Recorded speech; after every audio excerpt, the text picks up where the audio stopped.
Hello,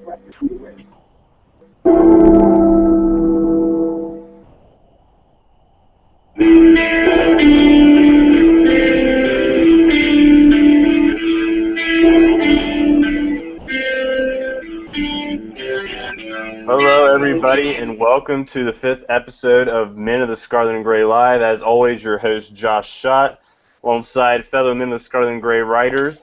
This week, of course, I'm joined by our usual Men of the Scarlet and Gray writers. First, Andrew, you can follow at Bucknut22 on Twitter. Andrew, great to have you on.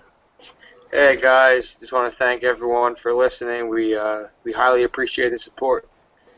And Chip, who you can follow on Twitter at ChipMinich, ChipMinich. Chip, great to have you back on this week, and how you doing today? I'm doing well. Thank you for having me, and to echo Andrew, thank you very much for all your support. Looking forward to a great discussion about Ohio State football tonight. And the always controversial Shannon Summers, who you can follow on Twitter at SMSOMMERS84. Shannon, anybody coming after you on Twitter today, or are you pretty good? No, you're keeping it kind of simple, so it's all good today. Well, that's good to hear. And of course, I would like to remind everybody before we get going here on the show, you can ask us questions today on the show. You can do that via the Q&A app here on the Hangouts if you're watching through Google Plus or YouTube, or if not, you can ask us on Twitter by using the hashtag AskMOTSAG. So please send in your questions. We'll answer those throughout the show, and so we know you're listening. And we definitely, as you guys said, we appreciate everyone out there listening. As we know we hear your feedback, and thanks for tuning in. So let's get to it. Ohio State coming off the big win over Kent State after rebounding after the Virginia Tech loss, won 66-0. It was a complete domination. I mean, it's Kent State. The Buckeyes have clear talent superiority over the Golden Flashes. What's your first impressions from the blowout win? We'll start with you, Shannon. First of all, I just want to give myself a pat on the back, and who got the closest score on that? No, I think it was Kent State, but there was a total dominance. Something that team up north couldn't do with their game. But total dominance across all facets of that game. I was impressed, even though it was Kent State. I'm not getting my hopes up and saying, hey, we're going to go blow through the Big Ten now. Still a lot of work to do, but big dominance. Chip, what did you think? You feel free to talk about Virginia Tech last week, too, if you want to throw that in, because I know you didn't get your thoughts in last week because you were having some technical difficulties, but your thoughts on the Kent State win, too. Sure. Just my quick, I guess, to kind of tie both Virginia Tech and Kent State together. I was happy to see, as someone who was in attendance at the Virginia Tech game, that having seen Virginia Tech apply that bear front with the zero coverage on the back end repeatedly, and Ohio State never doing anything to counteract that, lo and behold, Kent State, as will, I presume, every other opponent from here on out, is going to try to do some variation of that, stacking the box, daring Ohio State to throw. So I was happy to see Ohio State had figured out and gave J.T. Barrett a way and some methods as to what to do and how to defeat that bear front or that stacked coverage. And as Shannon just said, yes, it's Kent State, but I agree with what Coach Meyer said, that this is a game that Ohio State needed. I think they needed to kind of cleanse their palate, so to speak. They needed a psychological boost, self-esteem wise. Something just to kind of, and I don't want to take away from the victory, but something that I read during the course of the game, as well as in the day after, and that's from I guess Bruce Hooley, who again I realize he's somewhat of a controversial figure as it relates to the Ohio State fandom. He had a conversation with former Ohio State head coach Earl Bruce while he was at the Ohio State-Kent State game. And basically, Coach Bruce, in so many words, said, a game like Kent State, that he kind of, had some disagreement about it. He believes that Ohio State needs teams that are going to make Ohio State better? So yes, I think there's a lot of good about playing Kent State, kind of getting the bad taste of Virginia Tech out of the collective, the collective psyche of Ohio State fans, players, and coaches. But I can kind of also understand where Coach Bruce is coming from, that, do we really know how good Ohio State is after thrashing a team 66-0 that is the caliber of Kent State? I'm glad you brought that up, Chip, because I read that too. And I agree to a certain extent with that as well. We'll get to that next. I'm going to ask you, Andrew, your first thoughts on that, the win over Kent State. Then we'll talk about Earl Bruce's comments. Well, first, obviously it was a game that the Buckeyes needed to bounce back. So it was clear in the first half. It was nice to see, because the past couple of games they've been playing, been having to regroup at halftime, and we've been seeing a better second half team. But we saw a full four-quarter Ohio State team. One thing that stood out to me was we finally got the running game going with Elliott and Curtis Samuel. It's kind of looking to me that that's going to be the two main backs that the offense will use this year. And they went to the tight ends. Nick Vannett had a good game. I don't know. They went to him really early, and it was working, but they stopped doing it at the second half. That seemed surprising to me, but that was good to see. Nick Vannett came out and played very good, and then the offensive line, of course, looked better, the offense was able to just roll so much better. Yeah, the offense was definitely looking a lot smoother in this game, and I'm glad to see a lot of different players got in on the action to get the much-needed experience and get more familiar with each other and getting better chemistry. But going back to the Earl Bruce comments you brought up, Chip, in my opinion, I think it's perfectly fine to start off the season against an opponent like Kent State, but for those other three opponents, I think you got to schedule three tougher opponents, certainly from the Power 5 conferences, and at least two ranked opponents, I believe. But I think it's good if you start off the season with an opponent like this. Playing these kind of opponents in week 3 or 4, it's kind of I don't agree with it. But what are your guys' thoughts on that? We'll start with you, Shannon. It's kind of it's always been a tradition for Ohio State to kind of give back, and give back to the state of Ohio and some of the smaller universities and such. Moving into this 14 conference or 14 playoff, you're going to start seeing a lot of these schools are going to lose out on having to play the bigger schools, because you're going to have to start playing the big team, the big name schools. So you're going to see the end of it, and I agree that it's kind of darn if you do, darn if you don't, because you kind of need, just like I said a couple weeks ago, this is the only sport that doesn't have a preseason. So you come out the gate firing on all cylinders. Now, would you implement a preseason in college football? Maybe like a game or two? I'd implement maybe some scrimmages against some teams or something like that, or like possibly a game or two. But then you're putting more putting these guys at more risk of injury, so I don't know. It's kind of a toss-up. You're kind of messing with tradition, and it's there's no right answer to it, really. What do you think, Chip?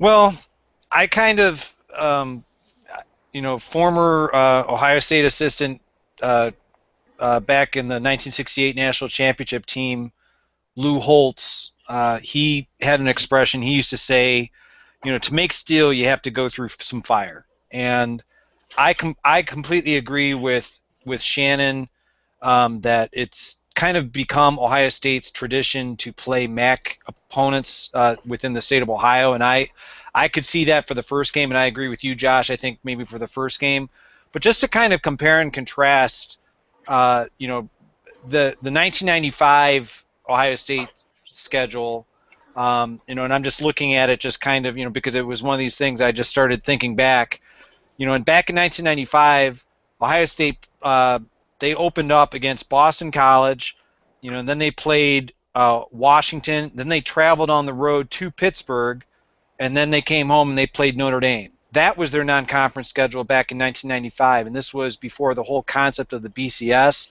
certainly before the concept of a 14 playoff. So I guess going forward, if I had any request that I would make is that if we can't have any kind of a scrimmage, as Shannon was suggesting or possibly requesting, if we're going to play, we being Ohio State, the request I would make to Gene Smith and going forward is to try to keep the MAC opponents to just the very first game and to try to truly beef up that non-conference schedule with, if at all possible, playing against Kentucky, playing against Virginia, playing against West Virginia, playing against any of the Power 5 conferences that have teams that are on the peripheral of the state of Ohio that can just only make Ohio State football look that much better for the College Football Playoff Committee.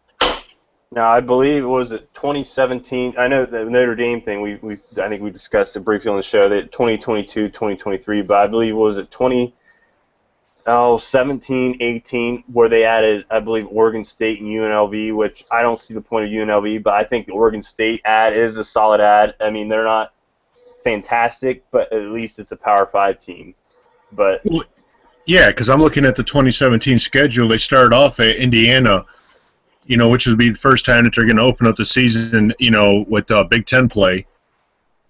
The next week is right now open, and then they have the third week's Oklahoma, fourth week's UNLV, and then they go right into Big Ten play with Rutgers, Maryland, and Nebraska.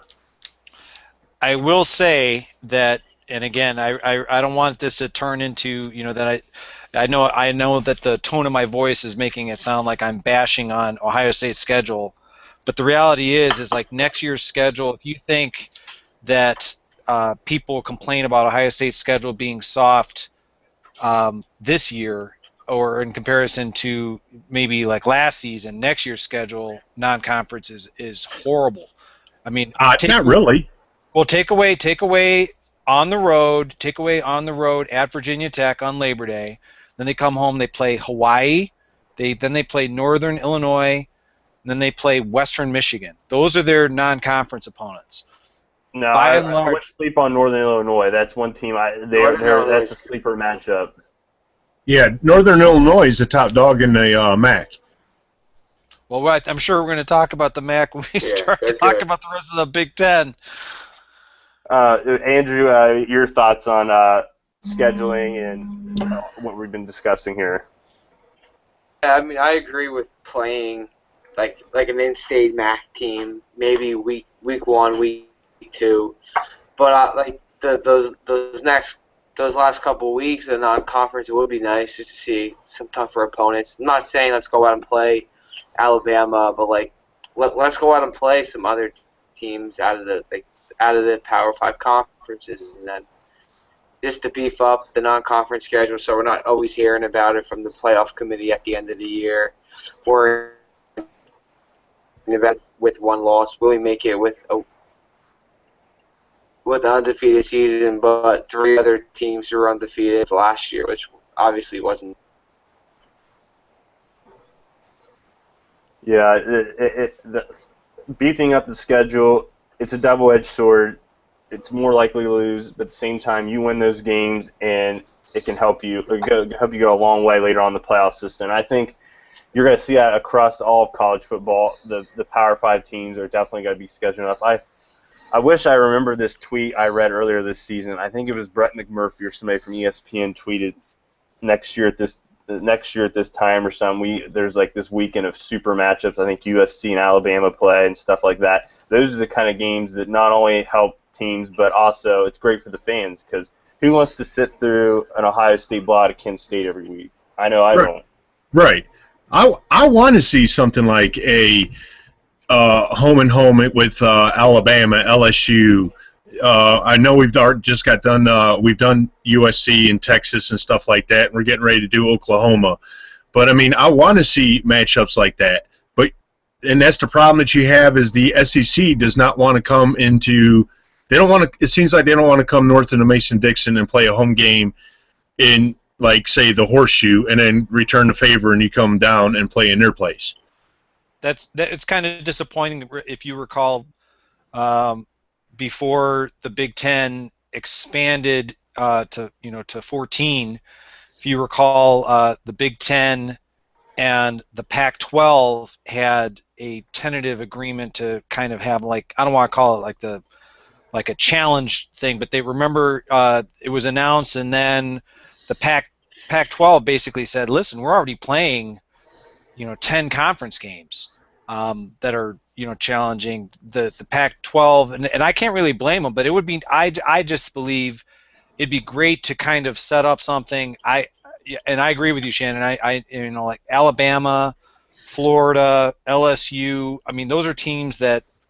Well, I'll excuse LSU because I believe they are going to be coming up to play Wisconsin next year in Lambeau.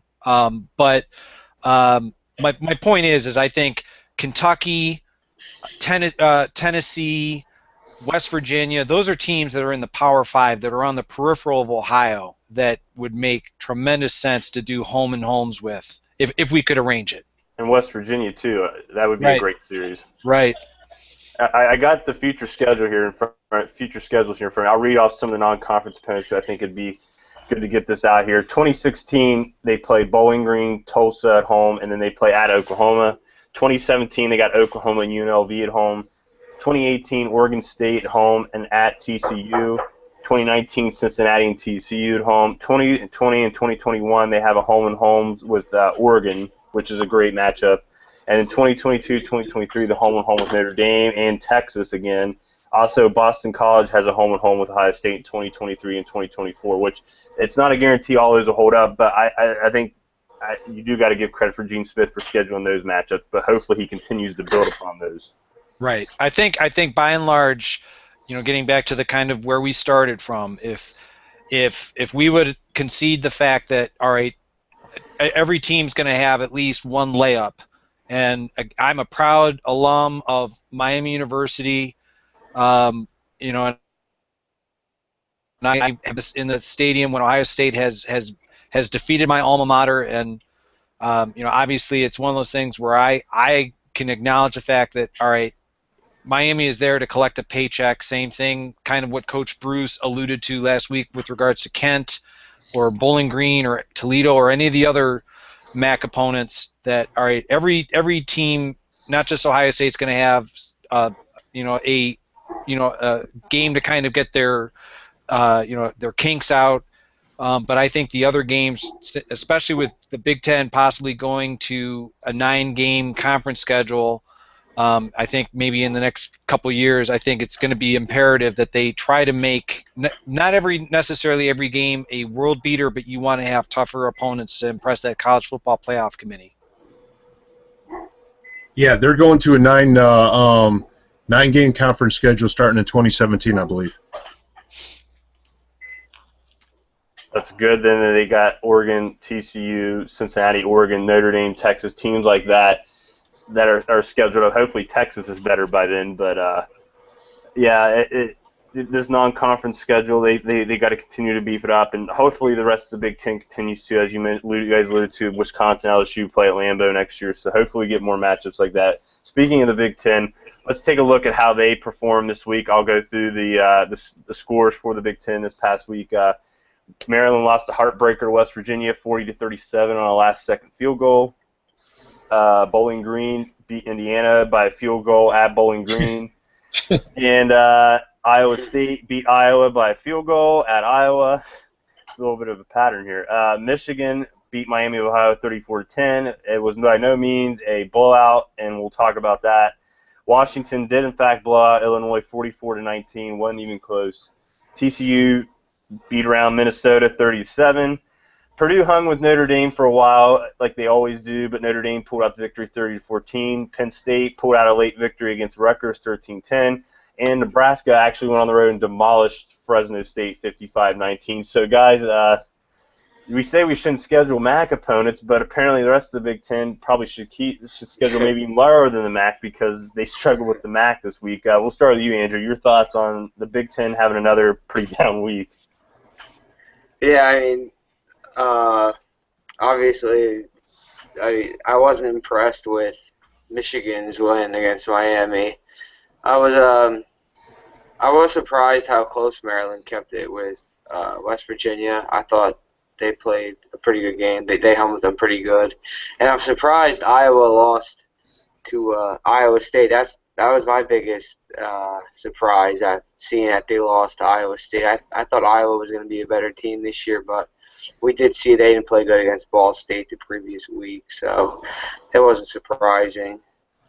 And Indiana losing to Bowling Green isn't too surprising, but Bowling Green's not a good team this year, so that doesn't look good on Indiana. I have to point out, I think was I the only one who picked Iowa State last week? I have to be like Shane Yes. here. I have to point it out. Yes, you were. Yep. Yeah, I don't have no faith in Iowa anymore. I have zero faith in Iowa, which will give you an idea of who I'm picking in their matchup this week. But Chip, we'll get to you. Your thoughts on the Big Ten?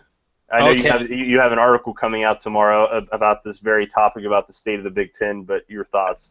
Well, I appreciate that plug for the article. It will be on the site tomorrow. My all-time favorite Ohio State Buckeye is Chris Spielman. He not only in terms of his performance on the field, but I truly respect his opinion as a college football analyst. Not because of the fact that he's former Buckeye. I think he gives very insightful analysis, and I always make a point of listening to Spielman on Sports, based out of the Columbus, Ohio radio market on 97.1 The Fan, because he usually follows Coach Meyer's press conference. And I wrote it down to make sure as I was listening to it. In Chris Spielman's perspective, and I cannot agree with him anymore, the Big Ten is, in quotes, horrid. He can't defend it, and he said, the Big Ten is getting beat by MAC teams regularly. And, Bill Parcells has, he has a quote as it relates to, when you talk about, your record, you are what your record, says. And as, again, I think Big Ten fans, and I count myself one of them, try to be, we're overly sensitive to the criticism, but the reality is the Big Ten this year has only won one game versus any Power 5 opponent, and that was back in Week 1 when Rutgers, which is a new Big Ten member, defeated Washington State, which is a very mediocre Pac-12 opponent. So my point is the Big Ten has to do something. I'm kind of alluding to that in the article tomorrow, and I don't want to take away from anyone else who has comments, but I cannot when you have prominent former Big Ten football players such as Chris Spielman, and I've heard other former Buckeyes like Craig Krenzel and Bobby Carpenter and Jim Lachey taking shots at the Big Ten, you realize that there is a major, major problem within the conference that needs to be rectified. No, as a fan of Big Ten, how can you stand up and justify anything that's going on? I mean, you really can't. No, and the big thing I think is the coaching, but we're going to get to that point a little bit later in the show. But, yeah, I mean, you can't justify it anymore. These past few years, I've been defending the Big Ten firmly, but you can't this season. You just can't. The facts show the Big Ten sucks this year. It's getting worse and worse, it seems like. It is. I mean, hopefully we're going to see the final downswing. I think I was watching Drennan Live on STO yesterday, and a lady called in, and because Beanie Wells was on there, and she made actually a good point that, everything goes in cycles and everything. And Ivy League actually has, like, the most national championships, and, then the Mid-American teams have the next, and then the SEC. So everything goes in cycles, so hopefully we're going to see the down cycle, but we need to get good coaching, good staffs, something going on with some of these schools. I mean, obviously Illinois, Tim Beckman, bye-bye. I mean, you're going to be gone. Indiana, they go out and hire a new defensive coordinator, and what do? They let Bowling Green come down and score a touchdown in order, to lose the game. Yeah, they scored 45 points. Bowling Green did. Yeah, and that's how they were up by 4, and then they let them march down the field and score a touchdown. So Iowa, if you watched anything about the Iowa game or seen, like I was watching the Big Ten Network, they cannot run the ball. They're supposed to have one of the best offensive lines, and I think they're averaging something like maybe 2 yards a carry or something like that. And Weisman's back. Yeah, they got Mark Wiseman. That's what I was getting ready to say, Andrew. It's absolutely, it's ridiculous. I know that it hurts, as a Big Ten fan watching this, but, it's past the point of pain. It's just, kind of defeat. You feel defeated. Yeah. It's frustrating. It's like you want to go to some conferences and say, hey, well, you want to take Northwestern, you want to take Purdue, Illinois, Indiana, can we, make some team swaps here or something like that? Well, there was a Craigslist ad for Purdue. Yes. Oh, my. I saw That's that. awesome. But what's sad, and this is to you, the Team Up North fans, Purdue scored 14 points on the Golden Domers. And they scored 0. Let that sink in. Michigan actually had more, yardage and everything like that than Notre Dame, but put up a goose egg, and Purdue scored 2 touchdowns. Let that sink in. Let's just go right into that. The Big Ten coaches, since you brought it up, Shannon. We talked about earlier in the show, November 2006 was kind of the high point for the Big Ten. And looking, based on my recollection of what the Big Ten looked like then, I remember Purdue, when they had Danny Hope as coach. I remember they would at least win 7-8 games a year. Mm-hmm. And they at least went to a bowl game every year, and they're struggling now. They're absolutely struggling. Nothing against Darrell Hazel, who's a former Buckeye wide receiver coach, but Purdue's struggling. And then Indiana's always been Indiana. Illinois, it wasn't just a few years ago. They came into Columbus and beat us. They beat us with Juice Williams and went to the Rose Bowl. They got crushed, but at least that was a good season for them. That was a pretty great season for them. And then, of course, Penn State. The whole thing with Paterno, of course, has knocked them down, and that's hurt the Big Ten. Absolutely.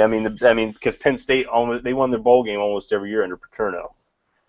And regardless of what you think of Paterno as a person, he was a good coach for Penn State. But he was. Yeah. But looking around now at the conference now, I really only see 3 great coaches. 3 coaches I could see competing for the Big Ten championship and the Rose Bowl consistently every single year. I said this in my article last week. Urban Meyer, Mark D'Antonio, and James Franklin. Those are the only 3 coaches I feel are deserving of praise and worthiness. Because, some people might say Franklin's not ready yet, but he took a Vanderbilt program that never goes to bowl games, produced back-to-back 9-win seasons. Now you look at Vanderbilt this season, they struggled to beat Massachusetts. So, I don't know about you guys, but you mentioned Michigan, Shannon. Hope's got to go. Do you guys agree with that? He's got to go. He's not good enough for them. He not only hurt Michigan, he's hurting us. He's hurting the rest of the conference. Look, even if it changes things as far as the rivalry and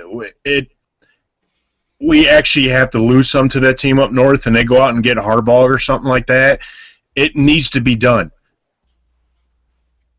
They need to go out and get a real coach because Hoke is just, they should have had 66-0 against Miami of Ohio. Yeah, Miami of Ohio.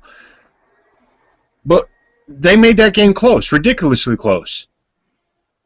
It wasn't until late in the third quarter until Michigan pulled away. Right, and didn't they bench Gardner too, from what I read? I don't know that. I thought I read somewhere that they benched him or something. I know the fans are. They want to put him at receiver and start Shane Morris at quarterback. They're a mess. They're a mess with that. Chip, you go ahead, Shannon. I was going to say, my verdict's still out on Hazel because he came in without a team. It's not his fault. He's got to rebuild a team himself. So I'm not saying that he's going to be a great coach. I don't know, but we have to give Hazel a couple more years. But Beckman, Illinois, no, done. Indiana, they need to step up, and I don't know. Wisconsin's got a good coach. They just had some, mistakes with the LSU game. I think they got a pretty decent coach. Northwestern, it's going to be a time for Fitzgerald. Something's got to change there, but their whole thing is all about academics, which is fine. But I'm fine with Fitzgerald. I think with them, they've had a lot of bad luck because they lost their best player transfer. They've had a lot of injuries. I think Fitzgerald's just fine there. He's never going to be a national championship caliber coach, but then again, Northwestern's never a national championship contender. Northwestern's satisfied with 8 to 9 wins every year. That's their best season. Ever since Ohio State went in there and beating them last year, they haven't. Have they won a game? That ruined them. They had a It prime did. time too. Yeah, they won it one did. game, I think. I'm pretty sure they were ranked like 16th. Yeah. They were ranked something really good. And that was a good game too. It's close. I'm going to look that up real quick. I got it right in front of me here. I think they were 16th. Northwestern was, yes, they were active. You're right, Andrew. They were number 16. We were number 4, and we ended up winning the game 40-30. And I remember Ohio State returned a fumble into the game because Musburger was calling it, and he said that covered the spread. Yeah, they blocked the punt. They blocked the punt. They blocked the punt, yeah. Yeah, I remember that. I was nervous for that game. Chip, your thoughts on the Big Ten coaches? Well, I mean, I think so much. I agree completely with Shannon. No disrespect to Jeremiah. When we had our preseason show, when we were kind of guesstimating how the Big Ten was going to shake out. I never thought that Tim Beckman was much of a coach when he was an assistant at Ohio State. The secondary wasn't really. I don't want to say it was as bad as it was last year, but it wasn't really doing a great job under Tim Beckman. And when he went to Oklahoma State, it didn't necessarily improve. So I think he was the, he was fortunate to be, at Toledo, and he almost upset Ohio State in 2011, and I think Illinois. Let's just call it what it is. I think they made a very bad hire that has set their program back. I completely agree with Shannon. I think Darrell Hazel. And it's not just because he was a former Ohio State assistant. I truly believe that he needs time to get his program in place, whereas I think you've kind of seen the opposite of that with Tim Beckman. He tried to raid Penn State as soon as Penn State sanctions were announced. He was trying to recruit players literally off of Penn State's campus. Yeah. So, I mean, the guy he was just the wrong fit. But getting back to, like I said, I have an article tomorrow that kind of addresses a lot of what we've already discussed. But, when we talk about Tim Beckman, we talk about Brady Hoke, talk about Bo Pelini at Nebraska. I mean, I think there just needs to be a major adjustment by Big Ten football to truly invest in getting the best coaches that are available to kind of right the ship. That's kind of how I see it. I'll let you know what I feel about Tim Beckman. I don't think he makes it out of September as coach. I think he's fired by the end of the month. That's how bad I think it is for Illinois. And he was put on. Oh, my bad. Yeah, you go ahead, Andrew. I apologize about that, but he was put on, I believe, ESPNU over the summer to preview Illinois, and he was talking real high about the team, how they were looking to recover and have a bounce back year. He was just talking all hype. I'm pretty sure that was him on ESPN. There's no excuse for him for recruiting wise there. They got so many good recruits out there in Illinois. There's no reason why they shouldn't be competing every year. I mean, that leads me to another coach in the conference, Bo Pelini. I've got mixed feelings on Bo Pelini. I don't know. He's solid. He can get you 8-9 wins, but can he win a Big Ten title? Can he win a Rose Bowl? Can he win a national title? What do you guys think, Andrew? You think? What do you think of Bo Pelini? I mean, we all know about the incident. He has a temper, but aside from that, yeah, I can't see him going. I mean, I can see him winning the conference. I can't see him consistently year after year winning the Big Ten or having a Rose Bowl caliber team that can go out there and win. I mean, they cracked the top 25 this week, but I don't.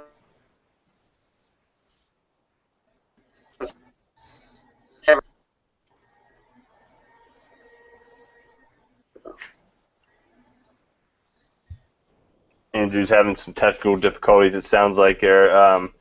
But Bo Pelini, Chip, what's your thoughts on Pelini? Do you think they need to change there for the Cornhuskers, or you think he's good enough for that program? It's a tough. That's a tough job out there. I'm not sure if any of you guys or any of our listening audience has ever been to Lincoln, Nebraska, and this is I'm not mocking Lincoln, Nebraska. It was beautiful when I visited there many years ago, and I've never been there for a football game, and I've heard nothing except rave reviews from my cousin John, who actually went out to Lincoln, Nebraska for the very first time Ohio State played them back in 2011.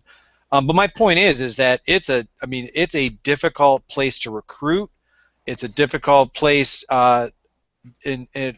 logistically because you're dealing with a small population base, so it's not the easiest place in the world to win. Kind of to Andrew's point, obviously, Pelini is a very emotional guy that has sometimes a temper that looks like it's erupting on the sidelines. I guess that the people of Nebraska, I mean, they got spoiled with. They had Bob Devaney in the latter 60s and early 70s, and they had Tom Osborne.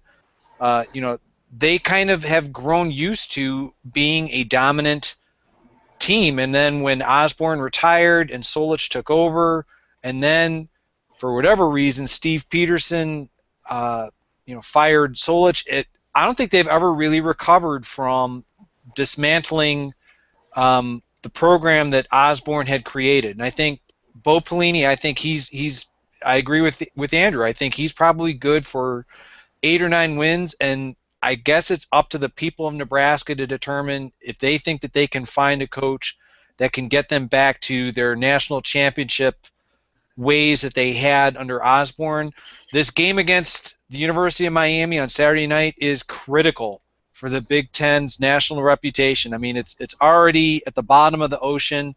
We don't need any more nationally televised embarrassments in terms of losses, especially to a University of Miami program that is kind of struggling in mediocrity for themselves.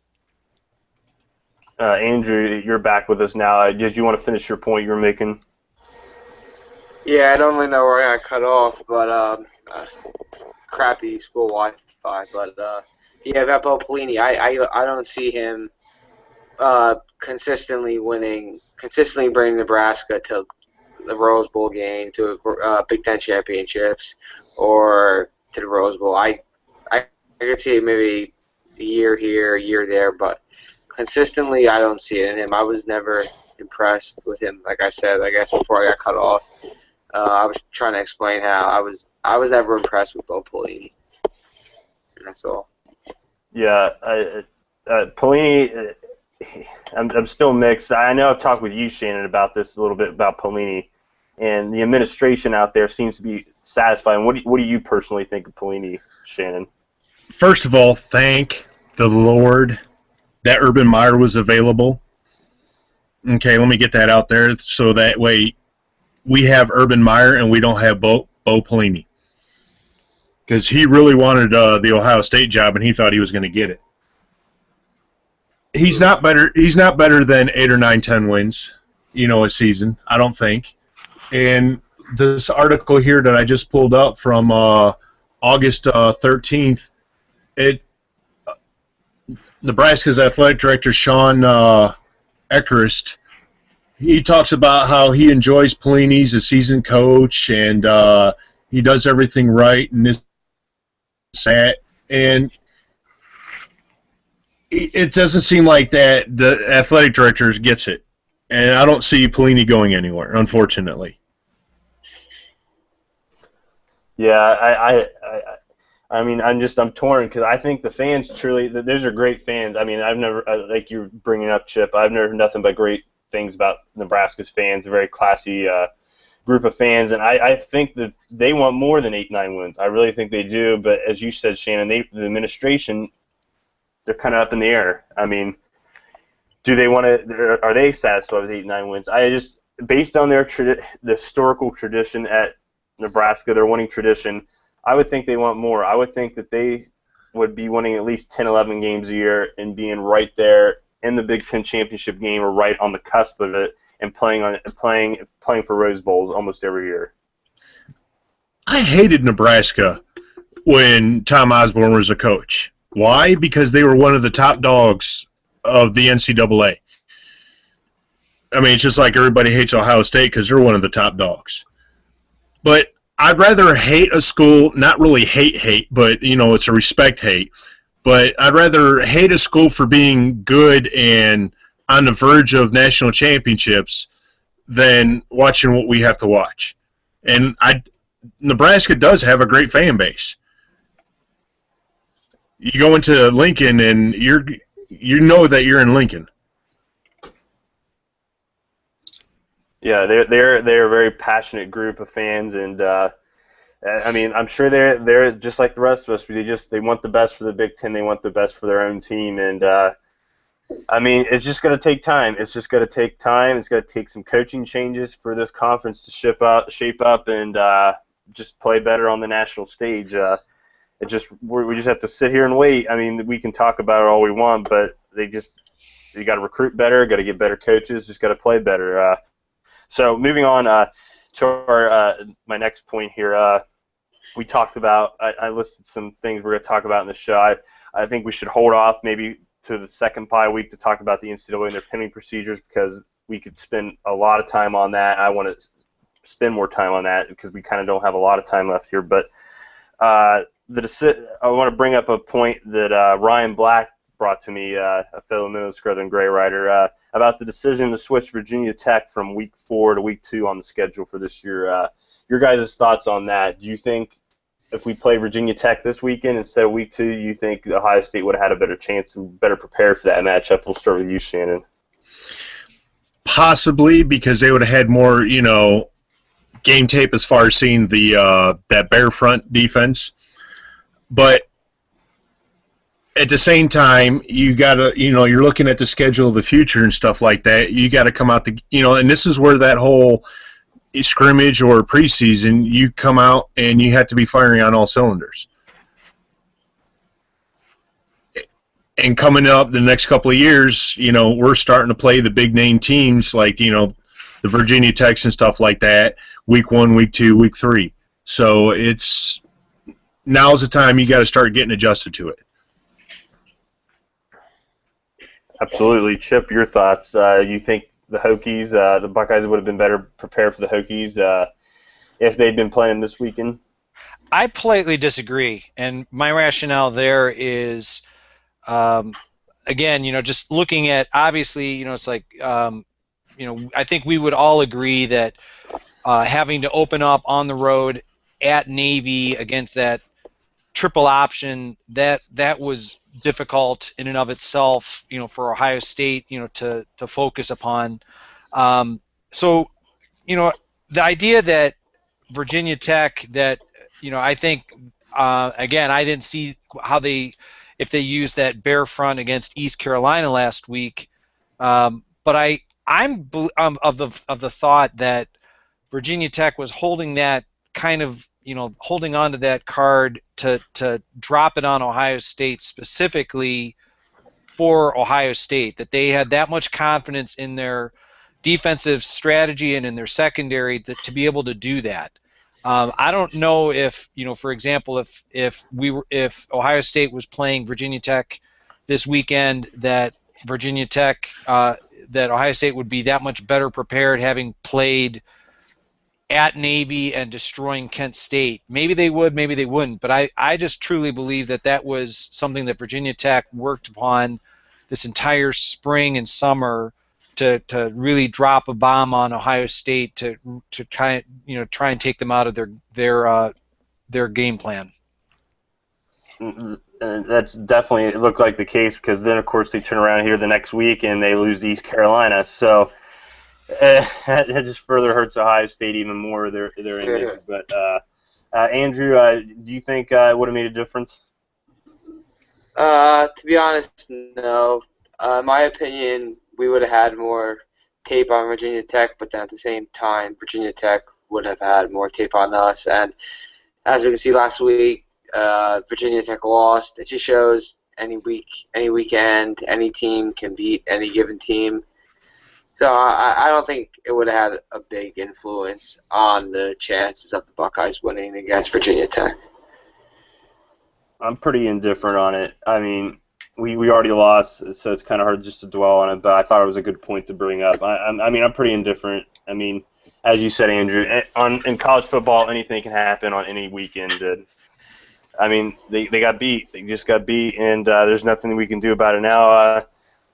The last round table point I wanted to bring up to ask you guys is looking across college football, give me a team you think is overrated and a team you think is underrated this season. We'll start with you, Chip. Well, again, we're basically 3 weeks in, and part of my frustration with college football, not just this year but every year, is like the whole idea of the polls. How can you truly say this team is ranked number 1 or number 2 when you haven't been able to truly see like a whole month's worth of games? But getting to your question, if I had to say right now the team that is probably the most overrated, and this is going to hurt for me to say this because I just think I think there's a lot of potential out there, and I think that they have a really tough schedule. But right now, I'd have to say the most overrated right now is UCLA.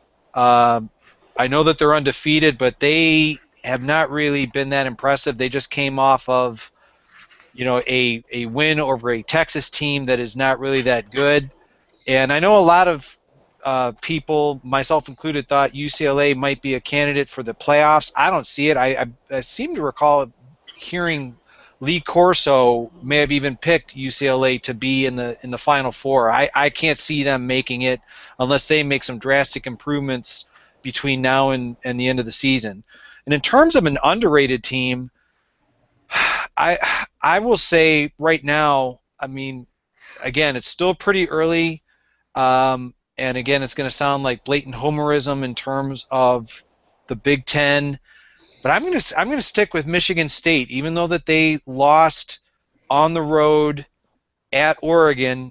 I've heard nothing but positive comments about Michigan State's performance up until the tail end of the third quarter, traveling out to play a very good Oregon team. I think Michigan State has a true opportunity to, if they can run the table. Now, granted, as an Ohio State fan, I want Ohio State to beat them. But I think Michigan State still has a chance to get back into the Final Four playoff discussion. Shannon, who do you believe is? I agree with you, Chip. I think Michigan State definitely has a shot, the best shot about anybody in the Big Ten of making the playoffs still. But Shannon, who do you think is overrated? Who do you think is underrated this year so far? Chip just took all my thunder. Totally unintentional, I assure you. Yeah, no, I mean, I totally agree. I mean, you look at the UCLA, and they barely won that Texas game, and they got the ball back on. They got to start both halves with the ball. Figure that one out. But yeah, UCLA is definitely, I think, a little overrated, and I agree with Chip 100%. There's not really much I can add to that. Andrew, who do you think is overrated? Who's underrated? Underrated is kind of tough to say, but right now, overrated. In the top 10, I see Notre Dame, and I don't think they've beaten anybody great. I mean, Rice, Michigan, and Purdue. So if I have to pick one team I think is overrated, it's definitely slightly Notre Dame. Underrated, it's tough. Could go BYU. I think BYU they could run it because I mean their schedule is really bad, so I could see BYU winning out, maybe one loss, but they do have an easier schedule, so. I agree with all your guys' picks for overrated and underrated. I had those down on my list here, but I'm going to throw out some other teams that I think are overrated, underrated. I agree. I had down Notre Dame and UCLA, but another team I think is overrated is Oklahoma. Every year they had that big win against Alabama in the Sugar Bowl, and that's the reason really they're really rated as high as they are. Otherwise, I don't think anybody would be talking about them as much because Oklahoma is notorious for losing games they're not supposed to lose. And I'm going to tell you right now, we're not picking this game in our pick 'em here we're going to get to. But I pick every game every week, of course, my weekly posts on the site. And I actually have West Virginia upsetting Oklahoma. I think it's a perfect situation for West Virginia to do it. The game is at Morgantown. That last 2 years, both times they played, they've been very close games. A couple years ago, it was a big shootout. The game went into the 50s, I remember. And then last year was a very low-scoring affair. I think Oklahoma won 17-10. But I think this is a perfect opportunity for the Mountaineers to pull off the upset coming off the big win over Maryland. They played Alabama close in the first week, but I think Oklahoma is overrated. Underrated, I'm going to have to go with Virginia. Virginia put up they should have beat UCLA in the opening weekend, and with the way ACC is, they're better than the Big Ten, but they're a mess as well because they've been struggling a lot with non-conference games. I really think Mike London, it's a do or die season for him for the Cavaliers, and I think Virginia is a team definitely to watch. I think we're going to get to Virginia's game this week against BYU in our pick'em, but I think Virginia is another underrated team. So that'll wrap up our roundtable discussion. We're going to talk about it more. Ohio State has another bye week later in the season, some other topics. But we're going to get to the games this week now. We're going to start with our national slate of games. And the first one we got up is a Thursday night game between two top 25 teams. Number 5, Auburn goes on the road to Manhattan, Kansas, take on the number 20 Kansas State Wildcats. Guys, who do you like in this one? Do the Tigers go on the road, or do the Wildcats pull off a big upset? We'll start with you, Shannon. I'm rooting for the Wildcats because we need some shake-up here, but I think Auburn's going to pull it out. Chip? I will agree with Shannon. So I don't want to say that he stole my thunder. I completely agree. I think it would be it would definitely be great for the national narrative to have an SEC team beaten on the road by a Big 12 team. I will give props to Auburn for actually venturing out of the South. Unlike some of their other brethren who basically refuse to travel.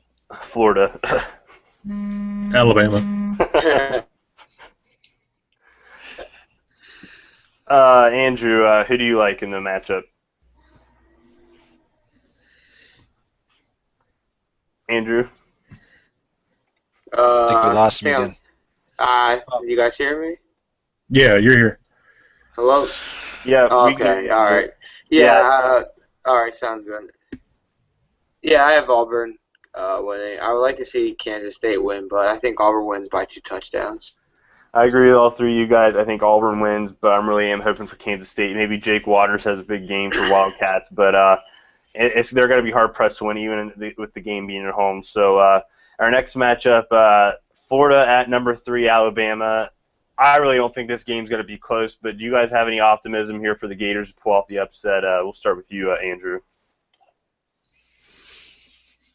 I don't see Alabama losing this early in the season yet. I think they win by a handful of touchdowns against Florida.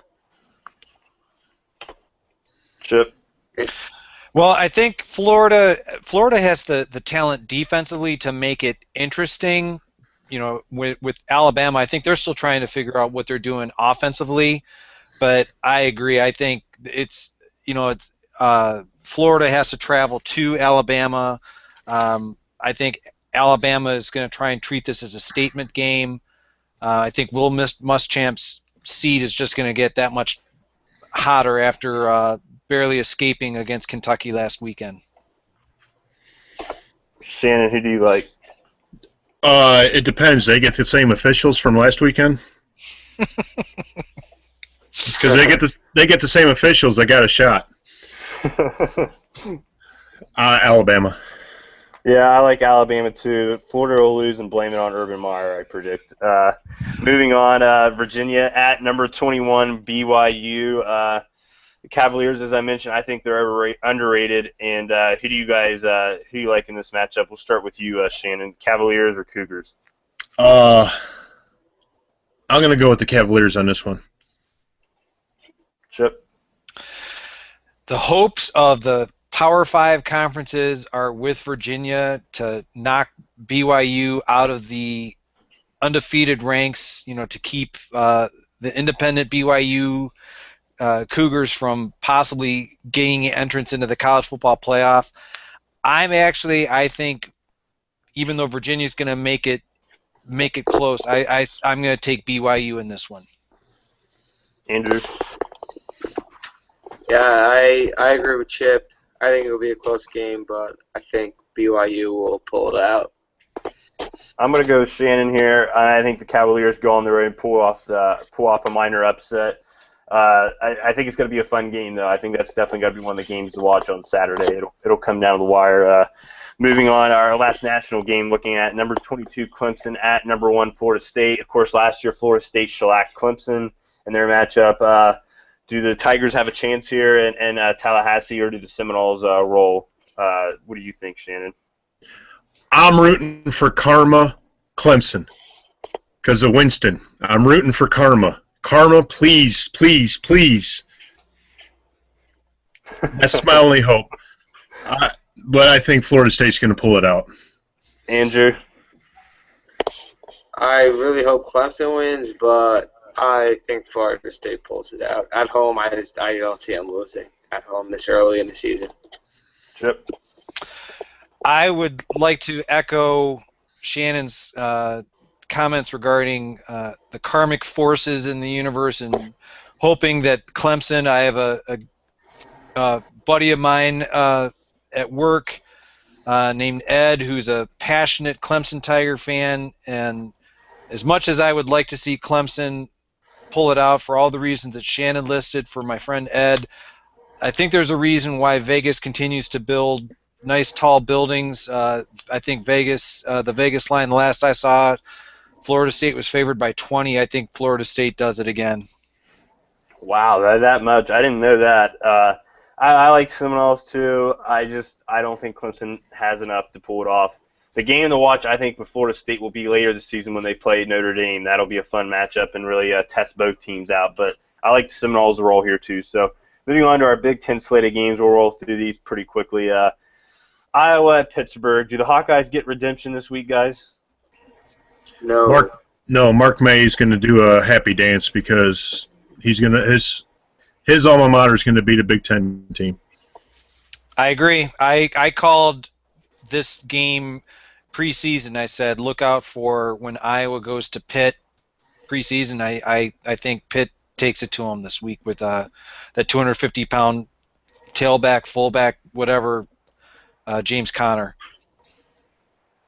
Yeah, Iowa, I don't see them doing it. I had them winning this game in preseason, but they're a mess. They're a mess there, and we didn't even talk about Ferentz, but that's just a whole other situation with his contract, and we could spend half a show talking about that. But I got Pittsburgh here. Mark Mate's team got to win, and I'm going to be angry. So moving on, Eastern Michigan, number 11, Michigan State. Sparty, yes? Yes. Sparty, yes. Yes. They kill them. Moving on, Western Illinois at Northwestern. Wildcats roll? No. Really? Yeah, Western Illinois winning. Yes. Wow. I'll disagree. I'm taking Northwestern. I think Pat Fitzgerald, he keeps trying to to develop toughness, and I think this is the game that kind of shows it for the Big Ten's sake. Yeah, Northwestern has to win this game.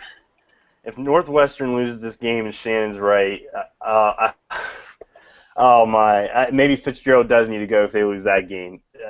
It'll be awful for the Big Ten, but I'm hoping Wildcats roll. I got them picked, but we'll see. Now I'm worried. Now I'm worried. Shannon picked them, so now I'm worried. Come on, Shannon. They're just Oh. even coming off a bye week. There are just too many questions with Northwestern. Way too many questions. They lost too much. And I think it's in their psyche now after, losing those top players, Varick and their wide receiver. It's in their head now. Now, if you get hate mail on Twitter, Shannon, it's your fault. Keep that in mind. Southern Illinois at Purdue, the Salukis and the Boilermakers. Does Purdue win this one, guys? Boiler up. Boiler Yeah, up. they pull this out. Yeah. They'll be beating a big drum. You like Western Illinois, but not Southern Illinois. I agree with you guys. Purdue, I think, is going to roll. Bowling Green coming off their win over Indiana, go on the road to Wisconsin. Are the Badgers going to show how it's done, how big teams should play against the MAC team? Yes. Yep. Bowling Green's quarterback's out, too. He was out last week against Indiana. I think it'll be. Yeah, he's out for the season. Yeah, it'll be closer than Wisconsin fans want to accept, but Wisconsin will win it. I think this one's going to be a rout. Wisconsin's coming off a bye. They're going to get their act together. Yeah, I think Badgers roll easily, but it wouldn't surprise me if Bowling Green maybe gave them a run in the first half. But I like the Badgers. Maryland at Syracuse. Maryland doesn't have a great track record against the Orangemen. The game is at Syracuse. Does Maryland bounce back from their loss against the Mountaineers, or do the Orangemen roll, guys? We'll start with you, Andrew. Yeah, I think Maryland bounces back. They played pretty good against West Virginia, so I see a good bounce back weekend from Maryland. Chip? I want Maryland to do this just for the Big Ten's prestige. I know that's not a valid reason, but I'll just take Maryland just for the hope for the Big Ten. Yeah, I'm taking the Terps over to Orangemen. Well, I'm going to be negative about Maryland. I'm taking Syracuse in this one. And after that loss to West Virginia last week, I'm going to take Syracuse in this one. I'm tired of getting burned by the Big Ten and Sun Belt teams in my picks. You'll see that in my post tomorrow. Both those conferences are burning me in my picks so far. But Utah at Michigan. Does the team up north pull off victory to the Utes roll, guys?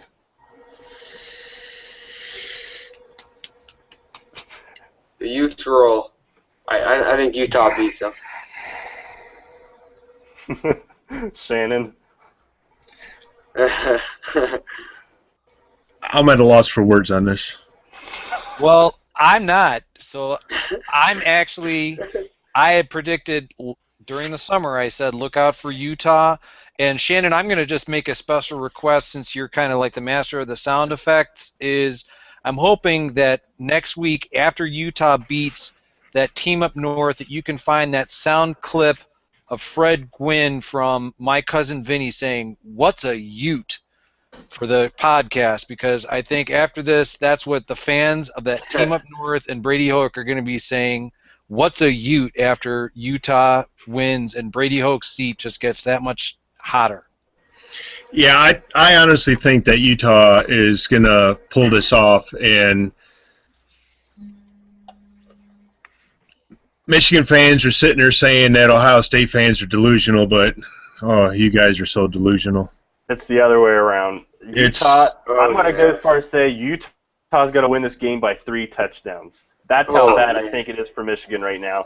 And I don't care if Michigan fans come after me on Twitter for this. Your program is in shambles, and you should be ashamed of the way your program is right now.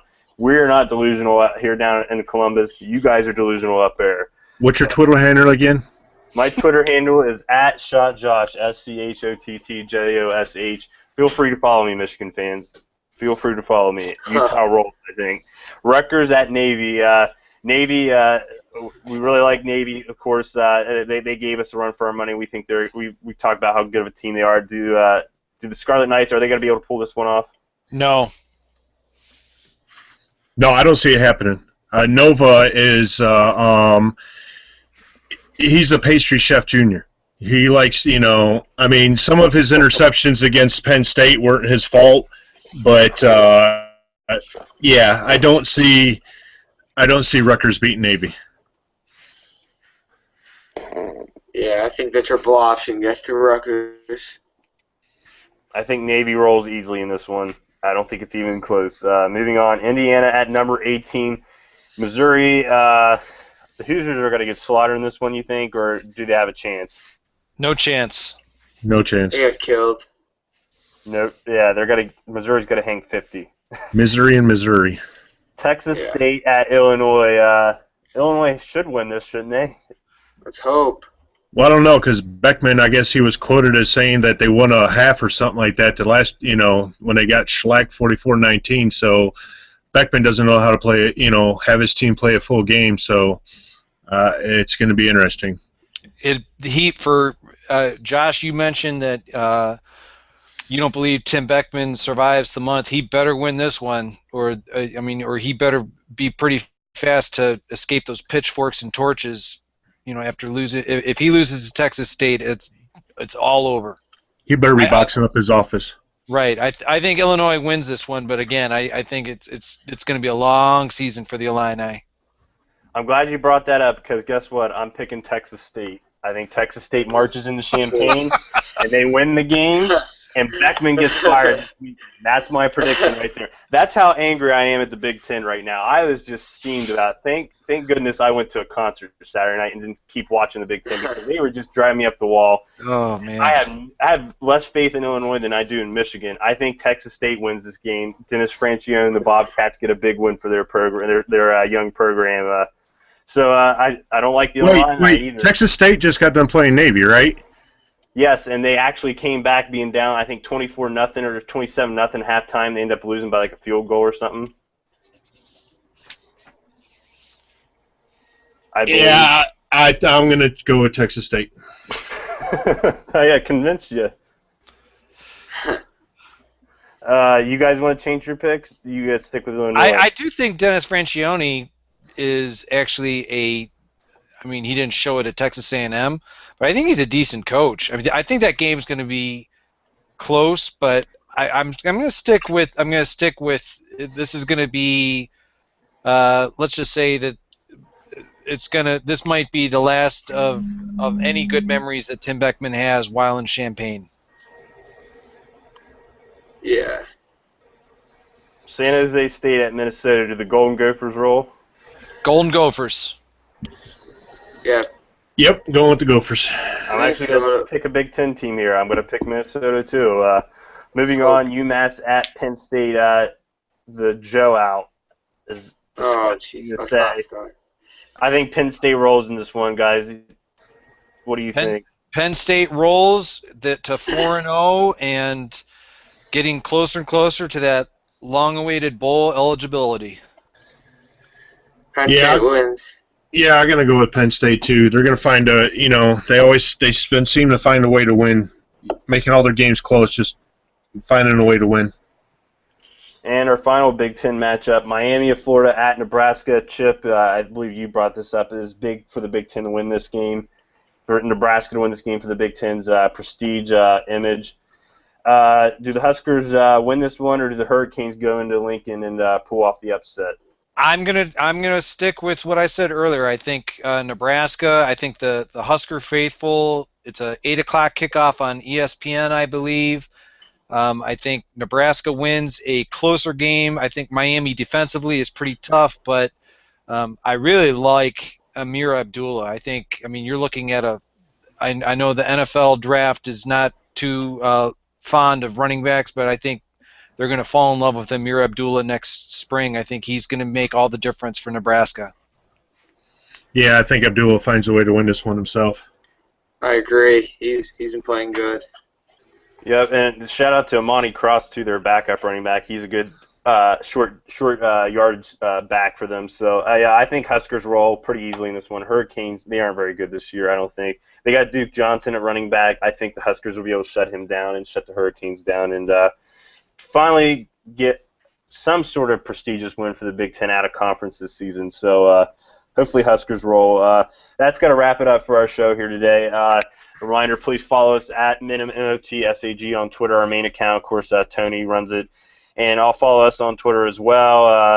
I don't know. I'm afraid to check Twitter after what I said about Michigan and Illinois. But be sure to like us on Facebook, follow us on Google+. We're also, of course, on iTunes. You subscribe to our podcast there. This episode will be on later here tonight.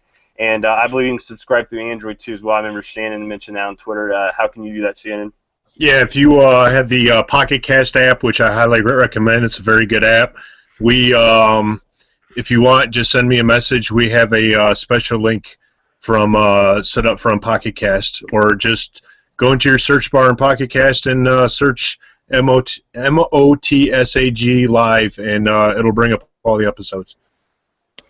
There you go, Android users. You can also follow us on Pocket Cast. So that'll wrap it up for the show. Final word, guys, before we wrap it up.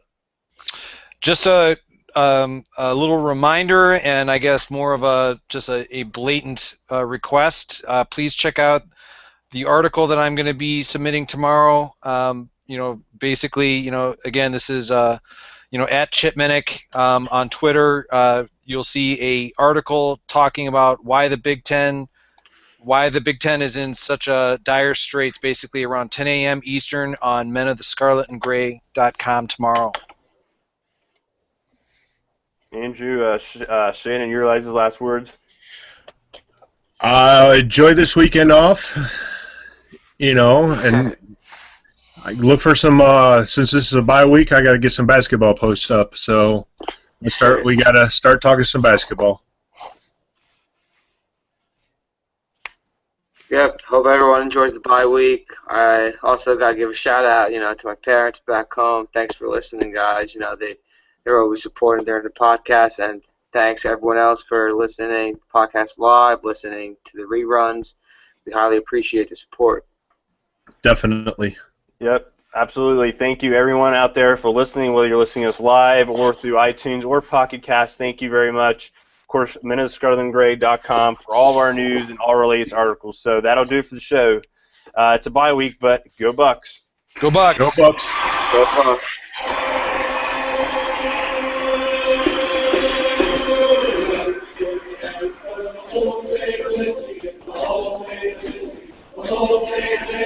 You're gonna lose to Utah.